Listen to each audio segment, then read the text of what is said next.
السلام علیکم۔ اچھا، کچھ چیزیں ہمارے اندر ایسی ہیں کہ ہمارے مزاج کا حصہ ہیں۔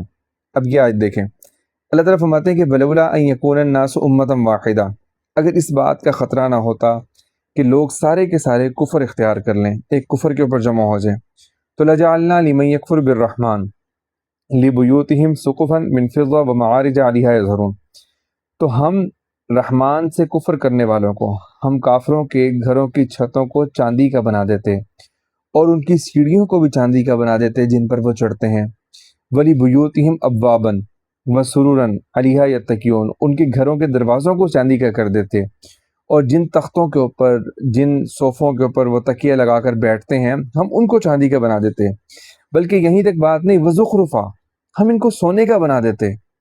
لیکن آگے فرمایا کہ وَإِن كُلُّ ذَلِكَ لَمَّا مَتَاعُ الْحَيَاةِ الدُّنْيَا، یہ سارے کے سارے تو دنیا کی زندگی کا تھوڑا سا سامان ہے، متاع کہتے ہیں بالکل معمولی سا سامان۔ وَالْآخِرَةُ عِنْدَ رَبِّكَ لِلْمُتَّقِينَ، اور آخرت جو ہے تمہارے رب کے پاس متقین کے لیے ہے، ٹھیک ہے۔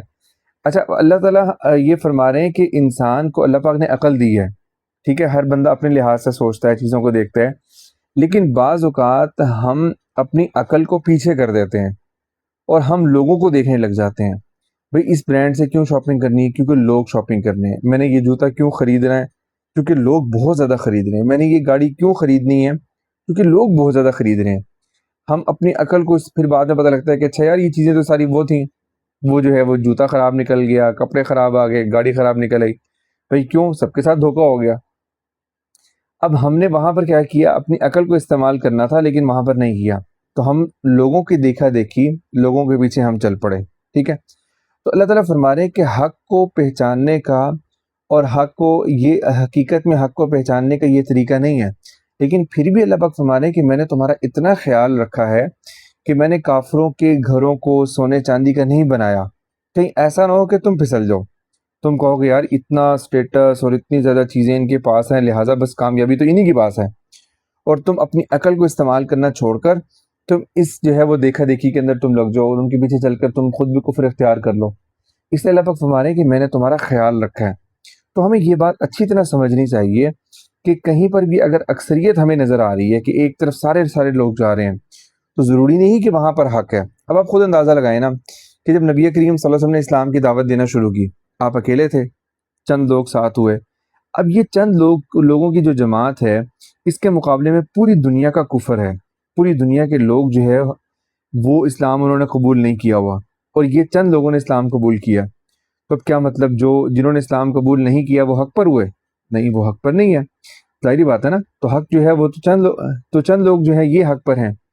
تو اس لیے ہمیں کرنا کیا ہوتا ہے کہ اللہ تعالیٰ یہ اس بات میں یہ سمجھا رہے ہیں کہ ایک تو ہمیں دنیا کی جو ظاہری جو چیزیں ہیں نا، اس سے اتنا زیادہ متاثر نہیں ہونا چاہیے کہ ہم اپنے ایمان اور اپنے جو ہے نا وہ سارے دین سب کچھ چھوڑ کر ان کے پیچھے لگ جائیں۔